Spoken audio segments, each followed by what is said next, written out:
All right, so this is Jomi here, IAPC Atlanta Chapter Secretary. I'll be the moderator for the meeting, and I want to welcome you all and a good morning. And I see quite a few of you join. First of all, thank you for Ambassador Pradeep Kapoor, and also Thank you. and our Chairman Joseph M. Chalu, waiting to join our Consul General. Consul General also joined, Dr. Swati Kulkarni. We welcome you all to our meeting. And this is going to be one of a kind meeting that we've been hoping and planning for the past few months or even more regarding some of the issues we would like to attend and address some of the concern of many of our meetings been addressing. It's getting the round around, so we trying to bring some of the real answers to questions and concerns of our the members of the IAPC and those who have been bringing this legitimate question. We want to address it in a professional way. That's why we thought to have a meeting instead of having individual meetings in a different chapter setup.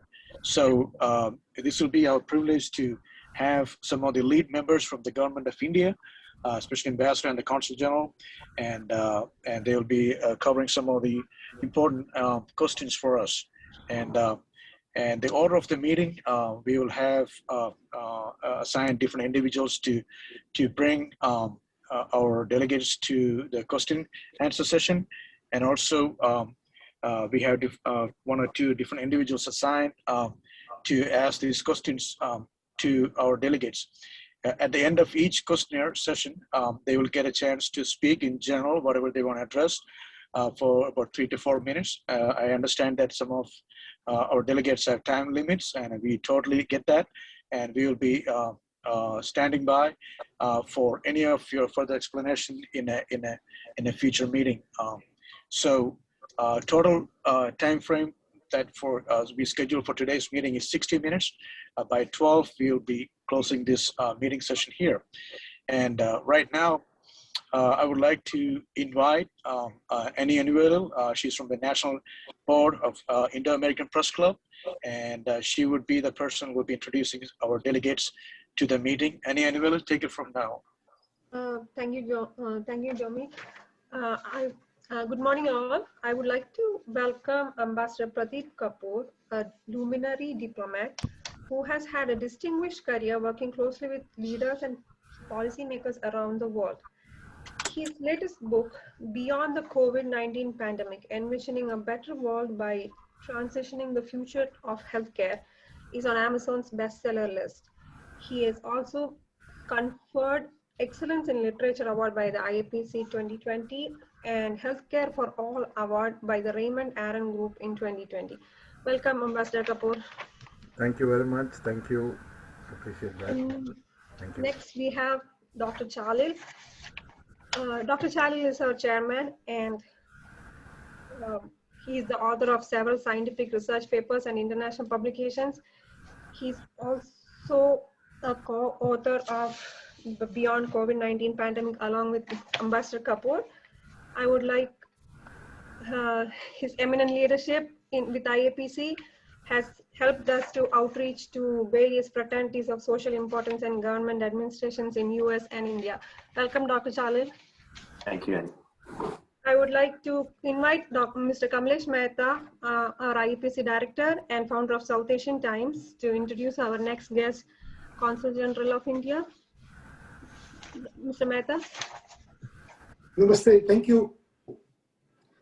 Okay, namaste and welcome to IAPC webinar. IAPC Chairman Dr. Chalil and everyone in Team IAPC are sincerely appreciated for the initiative of having such informative webinars. IAPC is truly a great platform for such activities. Thank you all at IAPC. I am proud to be a part of IAPC.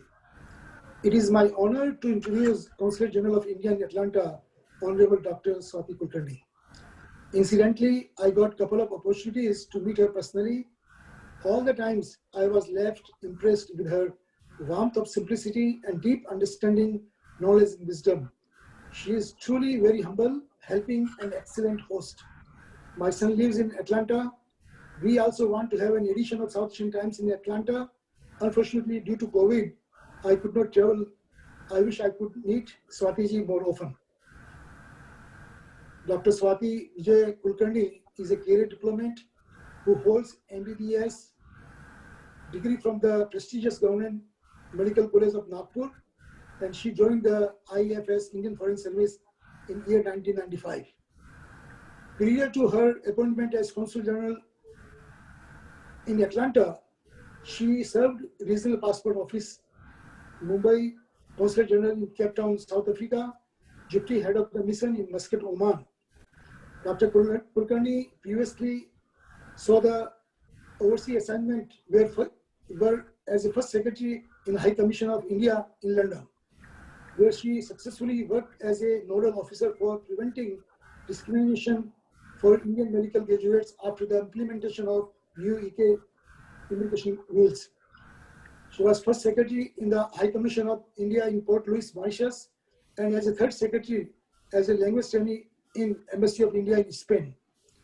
At headquarters, Dr. Kulkarni worked as an additional private secretary to the External Affairs Minister, later deputed as a regional passport officer in Pune, and under secretary looking after Austria, Cyprus, Greece, Slovenia, Switzerland, and Holy See, Malta, Portugal, and many other countries. Dr. Kulkarni is married to Mr. Vijay Jayant Kulkarni, who is an ex-merchant mariner by profession and has 2 daughters. Her interests include study of development issues, swimming, and tennis. Please welcome Dr. Kulkarni with big round of applause. Dr. Kulkarni. Thank you so very much.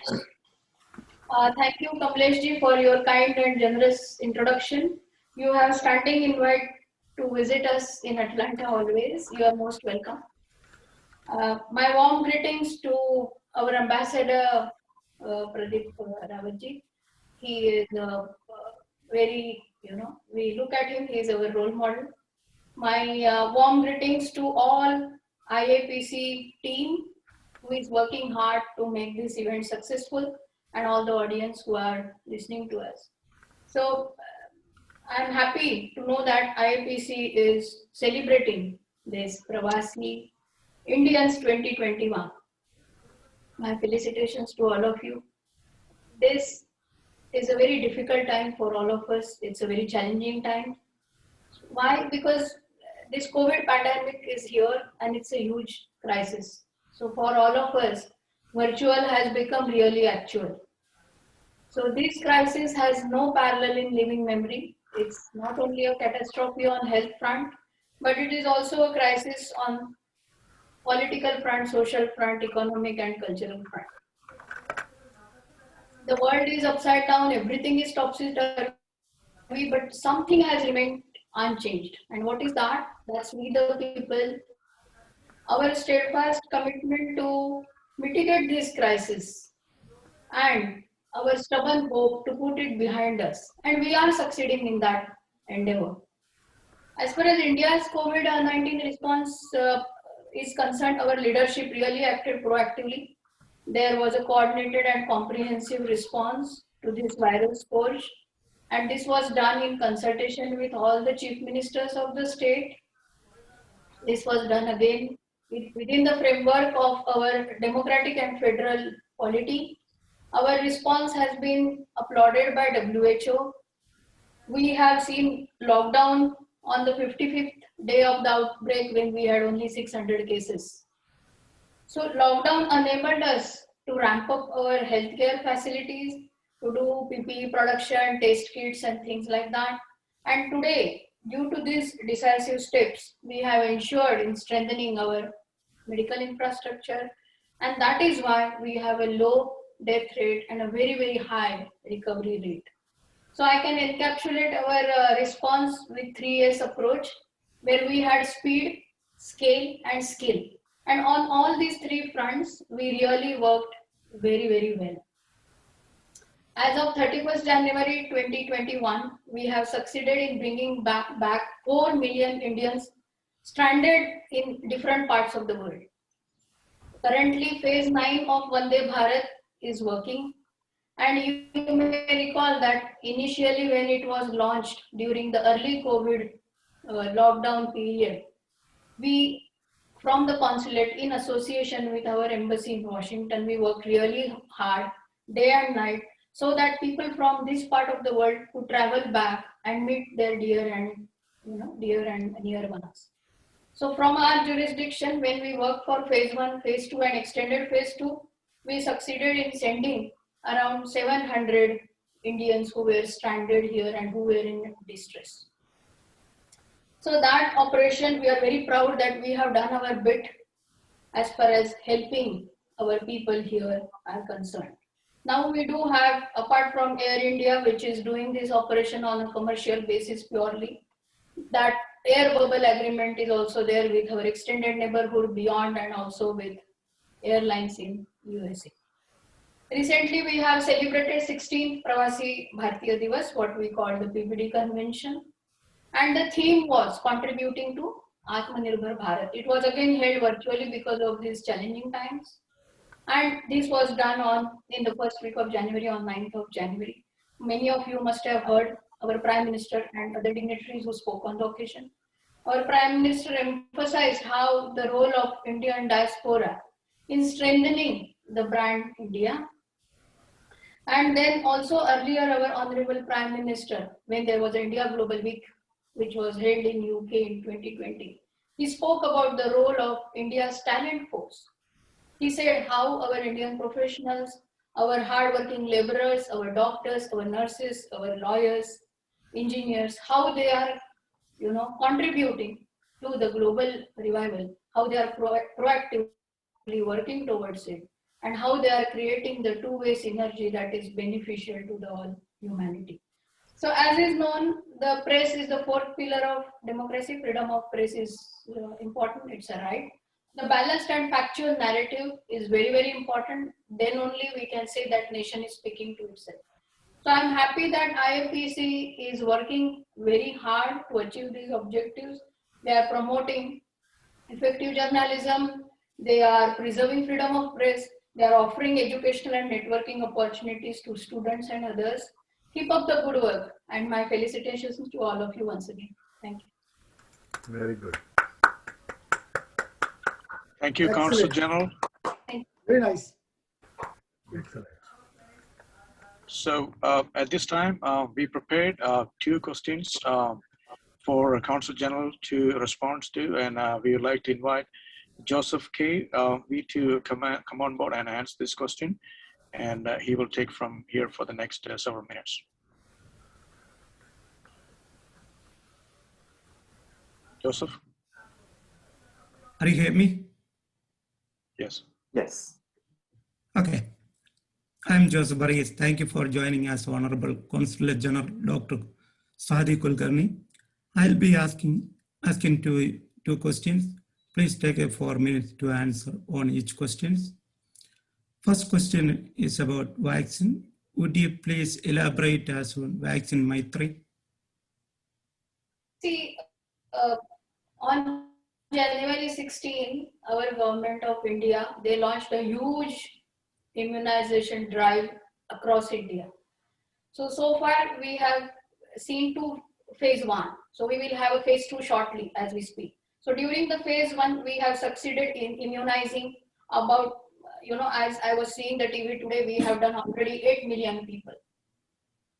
And then these are all frontline and health workers. The second phase, the government is starting shortly, where we will also immunize those who are above, beyond 50 years, and those who have comorbidities. So that also we will see, and both these phases will vaccinate about 300 million people. This number itself is a very staggering number, and this will fast track our economic drive. The other thing is the launch of Vaccine Maitri. So this launch of Vaccine Maitri is a landmark in our diplomacy. Because what happens in accordance with an Honorable Minister's commitment, where we have to deploy our vaccine production and we have to deliver the capacity for the benefit of humanity, because we feel that this is our role as a responsible Indian, a responsible international citizens, and as responsible stakeholders. So we want to showcase our brand India, where we want to reiterate and showcase that we are the pharmacy of the world. So far we have given 20 countries and the work is in progress. The more countries are there, we will give to 25 more other countries. So far we have given over 15 million doses. And most importantly, here we are also portraying Atmanirbhar Bharat, where these vaccines, not one, but two, these two vaccines are made in India. And that's what it is. That's how we are strengthening our brand India. Thank you for your answer. We appreciate that. Next question. How will the recent budget passed by Finance Minister impact India-US trade and economic partnership? Also, your opinion about the agriculture reform and recent development associated with in India? See, you have seen the way we reacted again and again. This COVID-19 pandemic is real crisis on various fronts, including economic front also. So as far as our economic fundamentals are concerned, our economy is forecasted to contract by 7.7% in 2020-2021, but we will have a very good recovery. It will rebound and the recovery will be in double digits. It will be 10 to 12% in 2021-2022. So what we are seeing is a successful flattening of the curve where we will have a V-shaped recovery. And you have also seen that during early COVID, our government gave liquidity infusion, cash transfers, where you saw a mammoth 800 million people were given free food. 80 million people got cooking gas. The direct cash transfer was done at the click of button due to that JAM Trinity where we have done it successfully. The Jan Dhan Yojana, Aadhaar and the mobile which our people have. Then there were structural reforms which were undertaken by government, which was Atmanirbhar Bharat 1.0, Atmanirbhar Bharat 2.0 and 3.0. So they have given series of reforms. First were the reforms in growth sectors like agriculture, power, civil aviation, mining. All those structural reforms have been done in these sectors. Then the focus on MSME, focus on manufacturing, and the government also gave new education policy, new tax policy where we have transparent taxation, painless taxation, honoring the honest. Then we have empowered group of secretaries who are fast tracking the inward investment. Mission Karma Yogi, how to make the civil servants more citizen-centric, human-centric. So all these reforms have to be seen first because the union budget has carried forward this process. Where we have seen even the product linked scheme in 10 sectors. That is why this union budget has to have this background because we are carrying forward what we did in COVID, how we converted the crisis into opportunity. So the budget speaks about all these processes which we did to how to do it more and in a good way. The healthcare sector, how to do more ramping up of our infrastructure, how to give universal water supply to everybody. Then how to have a volunteer vehicle scrapping, how to achieve that climate exchange, change things are happening, how to reduce that, how to mitigate it. So the government is again focusing on skilling, education, innovation, infrastructure, how to do the physical and that infrastructure in India. So the developmental aspect. So basically the budget is very holistic, inclusive, and it is a very with a mantra where government focuses on minimum government and maximum governance. So the union budget is going to give us a double-digit growth, and that's how our vaccination, again, I will emphasize, will play a role because it will give us an economic recovery which is required. And as far as the agricultural reforms are concerned, you know that government is committed to do the socio-economic empowerment of our farmers, how to double their income. So keeping that in mind, the parliament with full debate and discussion, they passed the reformist legislation related to the agriculture. This reform gives expanded market access and great flexibility to our farmers It also paves way for economically and ecologically sustainable farming in India. However, certain section of people in certain parts of India, a very small fraction, mostly from northern part of India, they had reservations about this reformist legislation. So respecting their sentiments within the democratic polity, our government initiated series of talks, and union ministers were part of these negotiations. And so far we had 11 such talks. The last one was held on 22nd January. And government has offered them that we will keep these reforms on hold for a year or so. And this has been iterated by our Prime Minister. Yet, certain vested interests, certain mischievous elements, they hijacked these talks and derailed them. And you saw the violence and vandalism that occurred on 26th January, which is such an important day for us, a very historic, a very important, significant day for us when we celebrate our enactment of constitution which came into force on that day. So that important day we saw so much violence, so much vandalism, and that's very unfortunate, very saddening. And our police people, they acted with so much restraint, but hundreds of our men and women, they were attacked, they were injured, they were seriously wounded. So all this is not good for India and for a civilized society also. These people, the vested interest, also worked on international mobilization, where they also indulged into desecration of Mahatma Gandhi's statue in Davis, California. You saw it, and other places. So this is not done. Government is committed to resolve this impasse within the democratic framework, keeping in view our constitutional ethos. And that's how we want to resolve it. But our India is, today, it has a self-confidence to stand on our own. We cannot have such a propaganda against India, where this India will push back. And this India is committed to talk with people and resolve the matter in a democratic way. I'm so happy that IAPC has organized series of talks, including the one on farm protest, including the one on India-US Defense Agreement, and many others. So we are very, very proud of you because, see, you are ambassadors in your own capacity. You are doing very good job of giving a balanced and factual narrative. So we are proud of you. Let us work to strengthen this engagement. Let us work to show the brand India so that people know, and we strengthen our India-US strategic partnership of global significance. Keep up the good work again. Thank you. Thank you.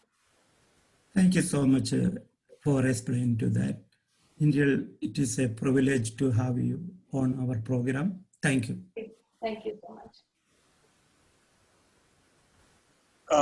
Consul General, thank you so much for giving the insight, and we are so thankful for giving in that a little bit in a simple way for everyone to understand, and we will make sure that the people in our platform and also the community here also know what's being told, and especially it's really important to understand the inside of the budget also. Thanks for giving that as well, and we give so much heartfelt thanks for your time. I know that you have a really busy schedule today, and I'm really thankful for joining us. And we would like to move on to our next questionnaire session. We would like to bring Ambassador Pradeep Kapoor on board, and Mr. Philip Thomas will be asking questions to Ambassador. Philip Thomas, take it from now on. Thank you. Thank you. Good morning. You hear me? Good morning. Yeah, we can hear you clearly, yes. Good morning, Ambassador Pradeep, and good morning, Consul General Dr. Swati. We really appreciate your time. It was a great honor for me to meet Consul General last week. Thank you and appreciate Madam for giving me this opportunity. I really appreciate her, taking the time to meet me. Thank you. Ambassador, I have a quick question. Do you please advise and guide us on the scope of achieving dual citizenship in 2021, the current year? Thank you for the question. First, I would like to convey my profound thanks to Dr. Swati Kulkarni for joining us today and for elaborating on very important issues, which is of very great benefit for the entire community and the diaspora. So, after saying that, I would like to delve into this issue of dual citizenship. It is a very important matter for a large number of Indians who are settled outside India because of the various benefits it will bring, because of the various positives it will have both for India and for the Indian diaspora. Now, I have been working in the Ministry of External Affairs for many decades. I finished my assignments with them a few years back when I joined academics here. So what I tell you will be more based on my own personal experiences and my own involvement with these aspects. But it may not be absolutely up to date. It may not be the latest situation, because what has evolved now, you will be able to get a better fix on that from people like Dr. Swati Kulkarni or the Ambassador of India in Washington DC, or the respective consulate generals in the different parts of USA. We have quite a few in USA. So those consul generals will be able to give a much better response. You also will find a lot of data and inputs on the internet if somebody just does research in the following areas particularly. Organizations like the GOPIO, the Global Organization of People of Indian Origin, they have done a lot of groundwork for this dual citizenship. The organizations which are also diaspora organizations, which are in the US and in many other countries based in Europe and Australia and Canada and everywhere, they have also done a lot of hard work to put these proposals together and to forward it to the Government of India. So you will find a lot of information on those sites. You will also find a lot of inputs about this in what used to be the earlier Ministry of Overseas Indian Affairs, which was born out of the Ministry of External Affairs, which is my parent ministry, the Ministry of External Affairs, and continued its independent existence for many years till it was again merged back with the Ministry of External Affairs a few years back in 2016. So that division now, which is called the Overseas Indian Affairs Division, will have a lot of data on it, because every year the Pravasi Bharatiya Divas is held in January on the day that Mahatma Gandhi returned to India. So on that day, this issue is raised continuously by the diaspora everywhere, asking for dual citizenship. Now, if I have to look at it from the perspective of the Government of India, what is that perspective? In the sense, what I was told during my work in the ministry was that at one stage, Mr. Atal Bihari Vajpayee, our respected Prime Minister, with whom I worked very, very closely, he was quite inclined to consider this grant of dual citizenship. But then again certain things overtook the discussions on this issue, and it went into the background again, into the back burner. Now, if you are in India and you start thinking about it with a mindset of a person living in India or visiting India, the problems that you face are very, very many. Very, very many, both internal and external.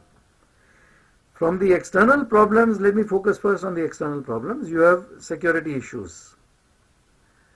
You have some of the most difficult neighbors in the world, respectively Pakistan and China. And some neighbors who are not the most difficult but are difficult neighbors. Like, for example, sometimes it's Bangladesh, sometimes it is Nepal. So you're in a very hostile neighborhood. It is also the epicenter of terrorism. The main epicenter of terrorism in the world is Pakistan. So you are right next to Pakistan. Now for India to set any parameters for, I mean, they have gone a very big way in opening up various aspects of citizenship for the diaspora, the expatriate Indian community. NRIs do not have any problem because they have the Indian passport. But the ones who have non-Indian passports, like the US passport or other countries' passports, I don't have to say it, there used to be the PIO card earlier, which was the person of Indian origin card, which gave you a certain amount of access and facilities in India. That graduated to a much better system, which was called the OCI card system, the Overseas Citizen of India. So the Overseas Citizen of India gives you a lot more access and facilities in India, except for a very few which you do not have in comparison to the Indian citizens. So that is a very good template for a majority of the Indians abroad.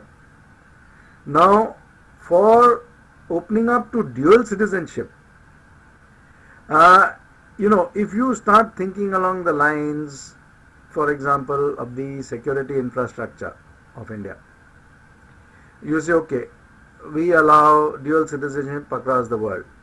Immediately, you will have millions of people lining up from Pakistan, from Bangladesh, from Nepal, from Sri Lanka, from Maldives, from Afghanistan, from Iraq, from Iran, from everywhere.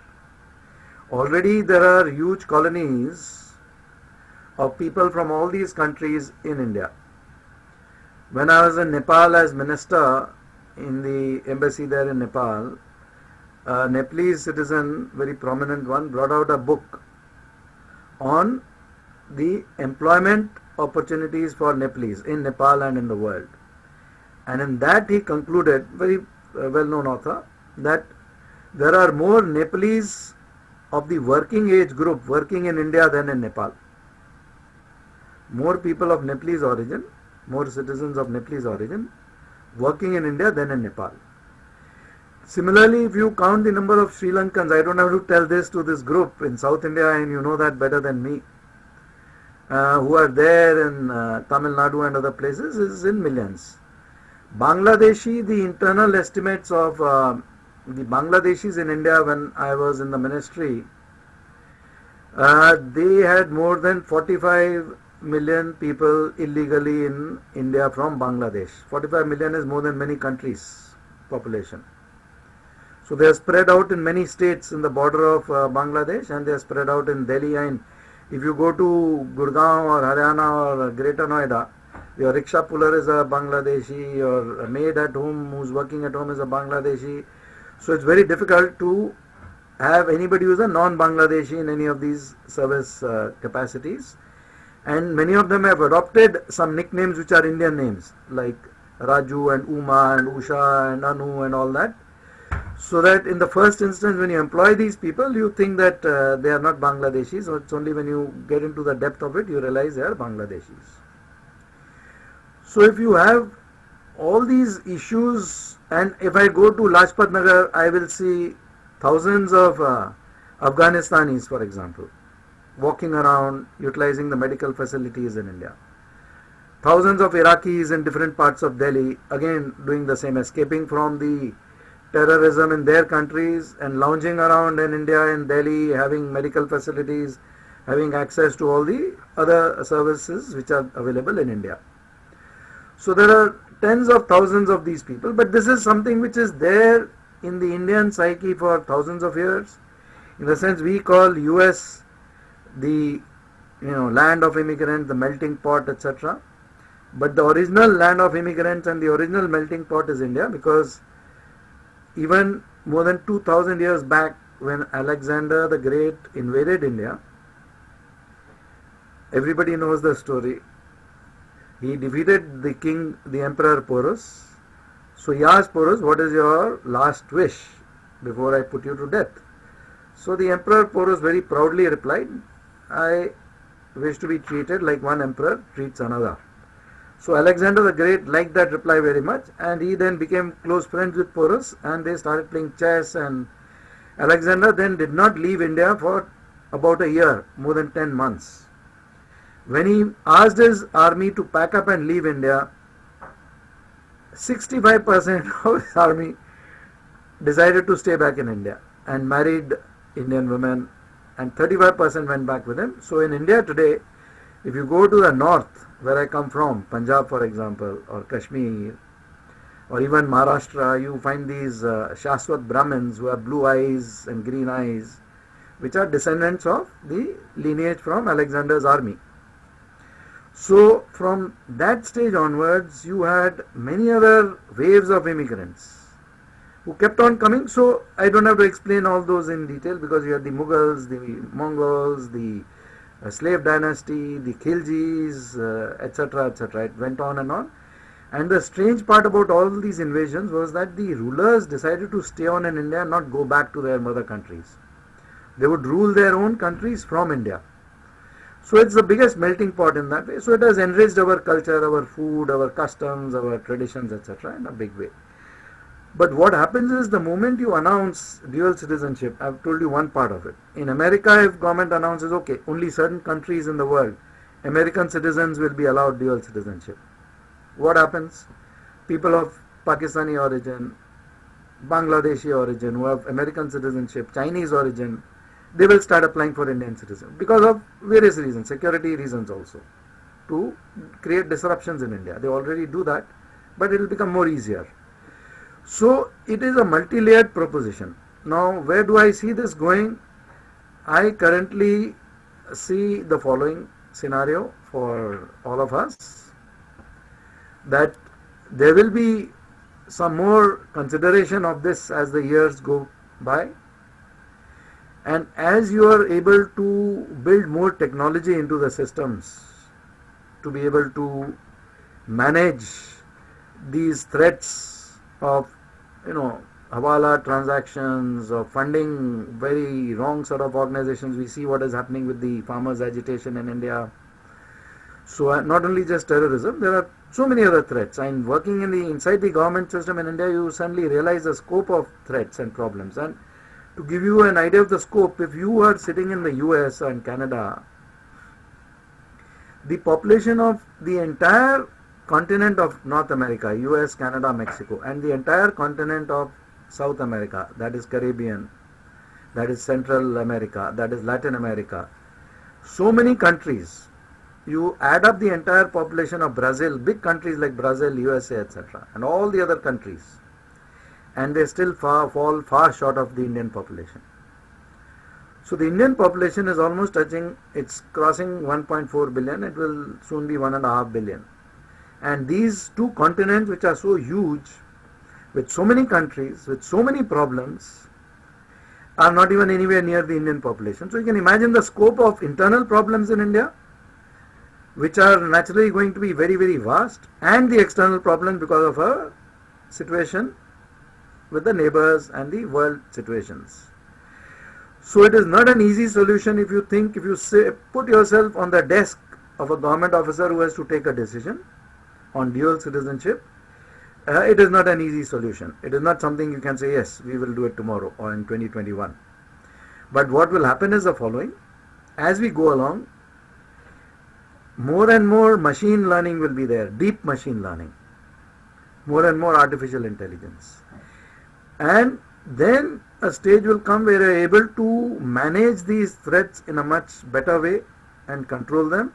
And at that stage, for the government to say, okay, for these categories of people whose parents, grandparents only were born in India, and it's not for the Caucasian Americans to have dual citizenship in the routine, unless they have lived in India for 5 years as green card holders and 5 years more, then giving citizenship to non-Indian origin people after very strict diligence and compliance requirements. And then you pledge your allegiance and loyalty to the Indian flag and the Indian country. And at that stage, that sort of format may evolve where it may make it possible for the government of India to consider dual citizenship. I'm going to stop here because we can carry on this discussion with questions later, but there are other questions waiting. But for this, from my side, I'm going to take a pause here on this issue of dual citizenship with this background. Thank you, Ambassador, for your insight. We really appreciate it. As you know, we are really on time-bound meeting. So I just like to have one more question with you. Sorry. Could you please explain the scope of getting a uniform procedure to obtain a business loan in India, please? Okay, so thank you very much, Philip. India is made up of 30 different states, and there is a lot of autonomy in the states, just like in the US. So there have been reports that the ease of doing business in India has been increasing very significantly in some states, whereas in other states it is still not as easy to do business, which we all know. I don't have to hide anything, it's an open fact. Now what has happened is that overall the factor of ease of doing business in India has been improving very, very significantly. If I remember correctly, about 3 years back it dropped 20 levels positively. So it was somewhere like 140 something, it dropped to 120 something. And currently it's near 100. So it is improving all the time. But what the World Bank and the government of India are saying, that if you look at certain states of India, like you look at Maharashtra or Gujarat or Karnataka, some of these states, maybe even Andhra or Telangana, I'm not giving an exhaustive list or an accurate list, but I'm just giving a suggested list. Then what happens? The ease of doing business in those states ranks in the World Bank listing in the top 40 or 50 of the world. They've already become so competitive that foreign agencies are very happy to go there and invest in a very big way with FDI.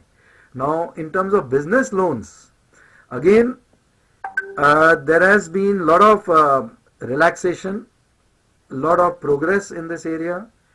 There are, again, many complications. As we know, there are NPAs which are very, very massive in the country. The banks are facing huge problems of non-performing assets, which they have to cope and tackle and reduce. So the government is improving the ease of getting business loans, but then the aspects of foreign exchange rates comes into play. How do you manage those with the devaluations and fluctuations in the currency rates? Then the aspect of taxation issues come into play. Already in the issue of taxation, India has been rated as one of the better countries in the world with one of the lower taxes, and it's improving its rankings very, very significantly in this field of taxation. Then you also have the issue of repatriation of your profits.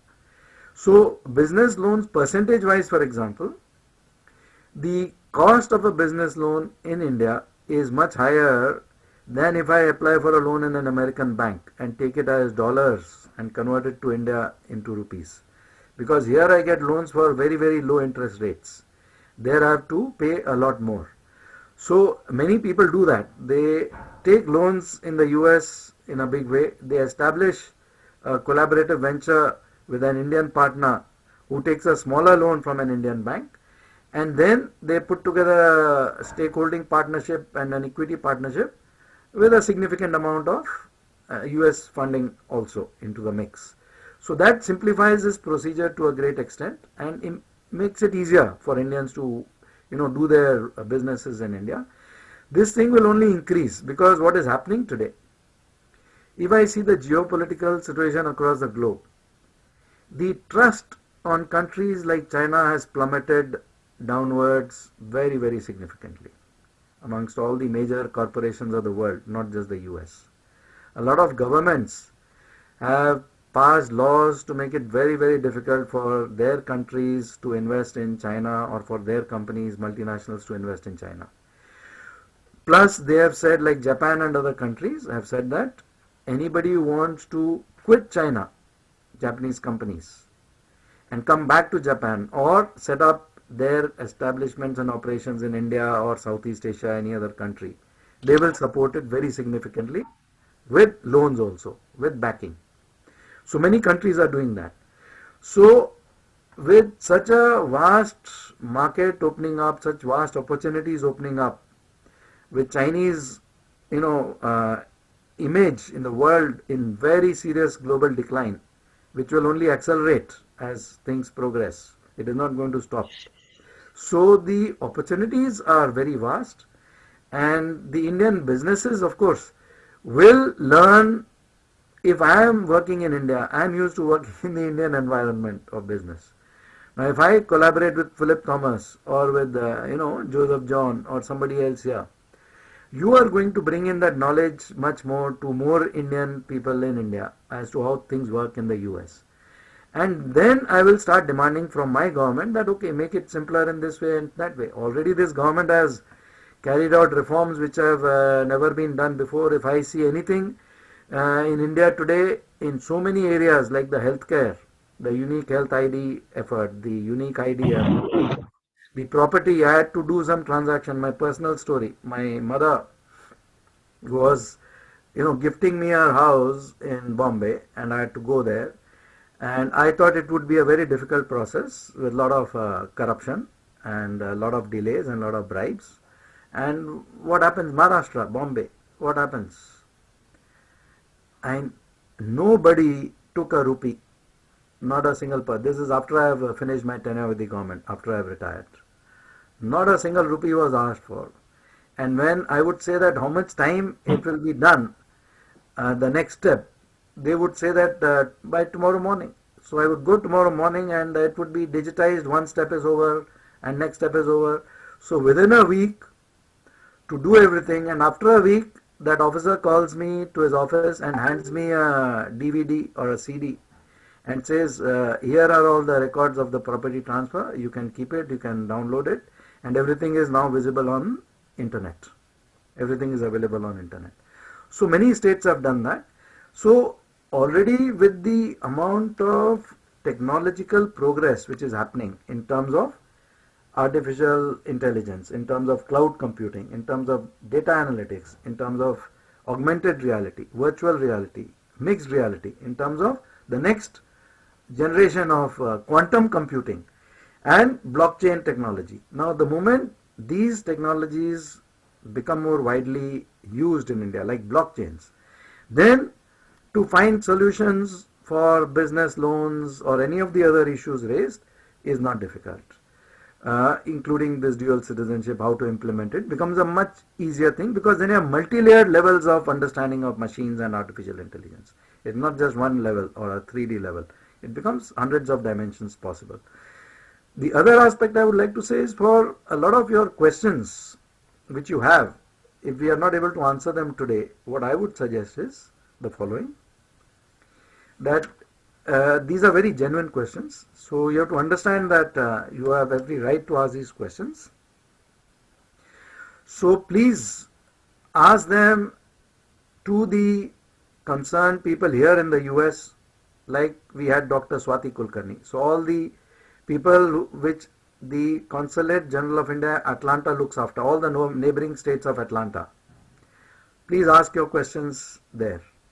Similarly, any Consulate General which you are falling under, whether it's New York, New Jersey, etc., Vermont, etc., ask there, Chicago, Houston, all these places, you can ask the questions to the Consulate General. If you do not receive a reply, you can send reminders, and I'm sure you'll get a reply. And if you still don't get a reply, you can write to the Embassy of India in Washington, D.C. And then you will get a reply from the Consulate General of India in your particular state. That is the first level. If your questions are something which are much more than that, I have given to Dr. Chalil the details of the Ministry of External Affairs. I can request whoever has the control of the screen sharing, you can do that. The details of the officers in India who are in the division of overseas Indian affairs. I've given the telephone numbers, I've given the emails of all those officers. You can write directly to them that this is the problem that you face and can you please help me. That is at the second level. So this is one list. The email is cut off at the right, but it just means mea.gov.in. Every email is with mea.gov.in. Manika Jain, this is two. There is a list one also. There are two territories. Yeah, one looks after US and Canada and all the other countries. Yeah, and two looks after half the world in another part. So one is where we are. So Ramu, then Piyush Gupta and all these officers, their emails are here, their telephone numbers are here. You have to add 9111 because they're all Delhi based numbers and call them up. So that is at the second level. At the third level, there is another ministry of redressal of public grievances, which you just say Ministry of Redressal of Public Grievances. On the internet you find it. So if your public grievances, if you have got into a bad business partnership with somebody, or with a bank is troubling you, or any other issue is there in India, you can put your grievances and complaints to that site, by which time most likely you would have found solutions. And at the ultimate level, if your problem is of a bilateral character, which is not an individual character, which is a country level character, which you want to raise it to the highest level, this Prime Minister of India, Prime Minister Modi, has his own portal where you can log in for important questions, only important issues, or suggestions about how to make India more progressive in the future. And what are your suggestions? Suppose you have to say dual citizenship at the country level. Not that I am so and so and I want dual citizenship. That will not work for that website. You have to say that my suggestion is that dual citizenship could be thought of in this way. And then what happens, I have seen people who have written on that portal country level suggestions, and then they start getting responses, and suddenly after 3 months, 6 months, you find a policy level action taking place. So this is my own suggestions and background information for all of you. Thank you, Ambassador, for so patiently answering our questions. We really appreciate it. I'd like to yield my time and give this to Mr. Roy to move forward. Thank you.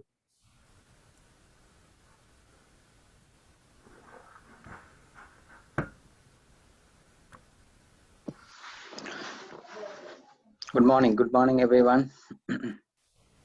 Morning. Okay, I'm Mr. Roy Agustin. I'm an executive member of Atlanta chapter of IAPSC. My question is to our chairman, Dr. Joseph Chalil. What is the scope of investing in Indian businesses for Pravasis without dead-end procedures? Thank you so much, Roy, for the question. Again, as a businessman who have done businesses in India, it is, as I would say, it wasn't easy in the past. So the easy way of transferring money to India, was always difficult because there was no easier way. You take a, check to India, cashier's check, take weeks to pass, then you get a different rate. You take a regular check, it'll take months to clear Indian banks years ago. The wire transfer was an option with a lot of fees and, difficult exchange rates. The challenge was not just bringing money to India. And then the easier one was all these backhand Hawala transactions, which a lot of people, went into. It's a legal way of doing it. And now that's changed. So now investing into India became very easy. I can transfer money to India for free within a few minutes, for that matter, almost instantaneous transfer to money using softwares or apps like Remitly and other softwares out there. They give best, exchange rates and no fees, and the money is in the person's bank account, within seconds, for example.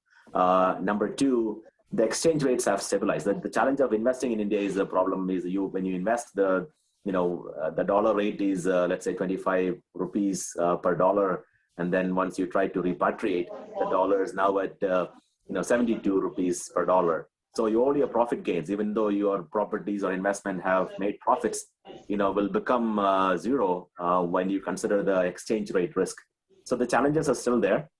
So I would highly recommend, Ambassador, one of the ask I have to the government of India is maybe similar to what China did, is to peg the Indian currency to US dollar at whatever rate you fix, at 72, at 75, at 90, doesn't matter, but peg it, which gives stability to the market, so foreign investment, and also allow people to repatriate without much challenges. So if I can, if I know for sure that the dollar, if I take $100,000 to India tomorrow, I can bring back that $100,000 in 2 years or 3 years. As my profit share in my Indian business, it'll bring in a boom. Again, India will lose some financial stability, some control on it. Reserve Bank might have to lose, let go currency rate controlling mechanism, but it is possible. Like UAE has done it, China was doing it. It's possible to do it. I hope Indian red tape will become less in starting businesses. That's not a challenge if you want to start a business in India. And because India doesn't have this single member LLC sort of business structure in India. It's always limited companies, which is difficult to start, and they have all these rules about reporting, and so it is easy. So I'm hoping my request to Ambassador and the government of India would be to make it easier for us to invest, make it less risky for foreign investment to come in. Thank you very much, Mr. Chairman, for your insight. And legal reform is one other thing which is challenging all of us, is that if you end up suing somebody in Indian court, it's going to be there for decades. So India definitely need a legal reform or revamping the legal system where we have some timely decisions made. I'm not sure that's an easy answer to solve. Thank you, Mr. Chairman. And my second question is, we have 3 minutes for that.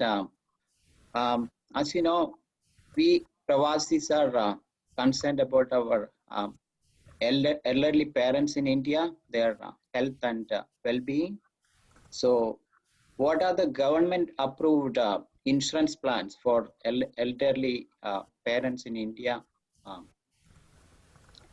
So thank you for the question. I think it's a challenging topic to discuss. The problem will be, as I was telling Ambassador yesterday, that the youngsters, the children, the grandchildren of Indian families, where we all had joint families in the past, decades before, where the grandparents were taken care of by the children and grandchildren, because of the economic structure where the children are migrating to Gulf and the Middle East, or to other cities in India like Bangalore, Bombay, Delhi to work.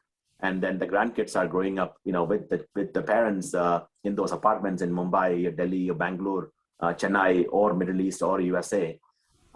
Their village houses with the parents, grandparents are laying empty, maybe with a servant, but not enough healthcare access.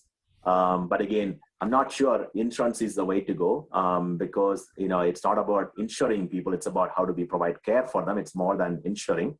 So I was telling Ambassador, this is a great place to invest into in retirement living in India. I think there'll be a lot of need for it. I know the PMJY, the Prime Minister's insurance program, does guarantee 5 lakh rupees per year to every Indian citizen. It's on your ration card. So that need to be increased, but hopefully we can provide more care. I think I would make this request on behalf of IAPC to the Ambassador to take it to the Ministry of External Affairs and to the other ministries, concerned ministries in India. Sure.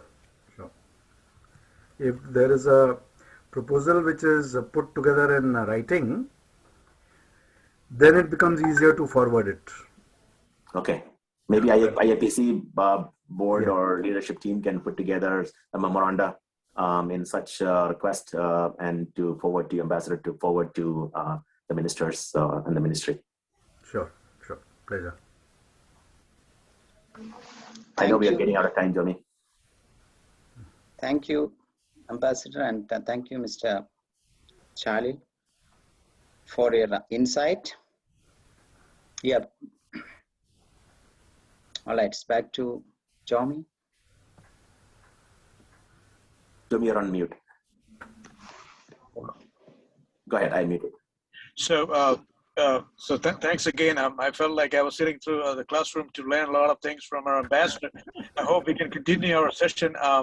It's a learning experience as well. As many of you know, that our president here in Atlanta chapter, he's been an advocate for these issues, and there are a few more things we want to discuss. Probably as a discussion number 2 or part 2, we can conduct another session of our conversation. Due to time, we would like to conclude our meeting in the next minute or 2. And again, it's a privilege to understand the inside of what's happening in the government.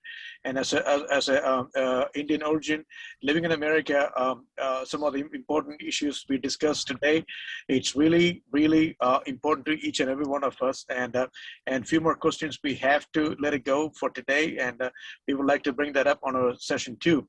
And Dr. Chal being extremely helpful, being coordinate all these, connecting to the ambassadors and so on and so forth. And it's been a really privilege to get to hear from them personally.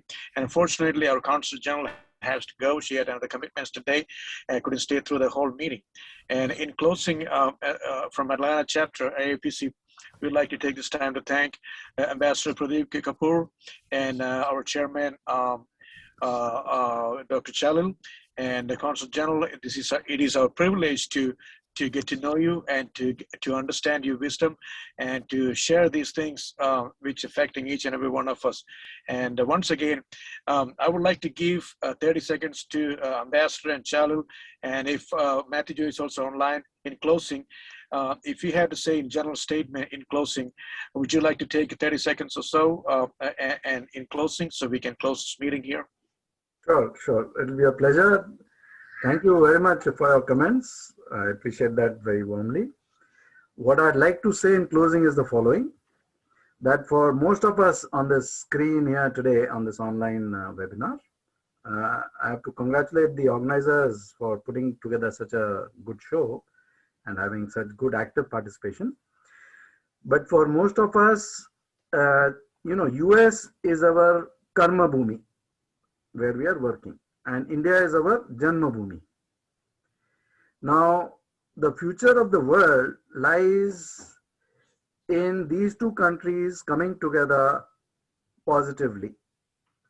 And as diaspora people here in the US, you have an obligation to your alma mater in India, to your country of birth, India, and to your country of work, USA, to see how you can do your little bit contributing for the betterment of relations between these two countries, for the future of the world, for a better future for everybody. Thank you. Thank you. Thank you, Ambassador. Dr. Chalil? Thank you all for having a great discussion today. Especially congratulations to Atlanta chapter leadership, Jomi and the team for organizing it. It's been excellent. I think we should do more. Hopefully, we have the next month's the second Saturday event. We could do one more in similar aspects on Pravasi aspects. So we could bring in maybe the Consul Generals of New York or Houston or Chicago to answer some additional questions. That'll be great. So I congratulate you all, and I thank you all for your support. Thank you. Dr. Matthew Joyce, are you online? You also get 30 seconds. So we're going to close the session here. I'm Matthew Joyce. Thank you, Jomi, for giving me 30 seconds. Thanks a lot for the IAPC Atlanta team and members for hosting this event of crucial importance. And many of our questions have been answered. And definitely we can have a second part of this particular Pravasi issues in shortly. And IAPC will surely be organizing similar platforms every month, where we'll be able to address many topics of social importance and create a broader awareness of the issues around us. As an additional information, I can say that there is a non-resident Indians Commission in Kerala, chaired by retired Justice P.D. Rajan, who will be able to answer any question and helping us freely. I think there will be similar Pravasi Non-Resident Indians Commission in other states too. In case you want, I can give the email as well as phone numbers to contact Justice P.D. Rajan at any time. Thank you all for actively participating in the Zoom meeting and watching our Facebook streaming all around the world. Thank you all, and especially for Jomi for coordinating it, and other teams all around us, and who supported from Alberta, Dr. Chalil from Florida, and especially my special thanks to Ambassador Pradeep Kapoorji and Consulate General Swati Kulkarni ji. Thank you all, and be waiting for other Zoom meetings coming shortly. Thank you.